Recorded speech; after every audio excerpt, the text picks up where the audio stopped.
कब तक सजदा सहू कर सकता है आदमी। चुनांचे अगर किसी शख्स पर सजदा सहू करना वाजिब था लेकिन उसने सलाम फेर दिया और सजदा सहू करना उससे याद नहीं रहा, तो अगर अपनी जगह बैठे बैठे किबले से सीना फेरने और किसी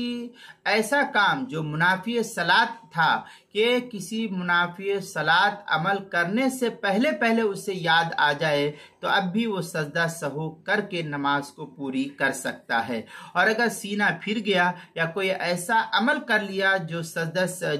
नमाज के मुनाफी था तो अब उसकी नमाज अदा नहीं होगी और सजदा सहू इस सूरत में अदा नहीं होगा, फिर अस्सिर नौ उस नमाज को अदा करनी पड़ेगी। चुनांचे दुर्र मुख्तार मा शामी में है वयस्जुदु लिस्सहवी वलौ मा सलामहु नावियन लिलक़ती लिअन्न निय्या तग़यीरुल मशरू'। इस तरीके की इबारत जो है दुर्र मुख्तार मा शामी जो ज़करिया बुक डिपो देवबंद का हिंदी नुस्खा है उसकी दूसरी जिल्द सफ़ा 559, जो दुर्र मुख्तार मा शामी बैरूत का छपा हुआ नुस्खा उसकी दूसरी जिल्द सफ़ा 487, फतावा तातारखानिया जो पुराना छपा हुआ नुस्खा है उसकी पहली जिल्द सफ़ा 731, और जो ज़करिया बुक डिपो देवबंद का हिंदी नुस्खा है फतावा शामी का उसकी दूसरी जिल्द सफ़ा 411, और जो मसला नंबर 2822 किताबुल मसाइल उसकी पहली जिल्द सफ़ा 335 और 336 पर भी इसको नकल किया गया, वहां भी देख सकते हैं।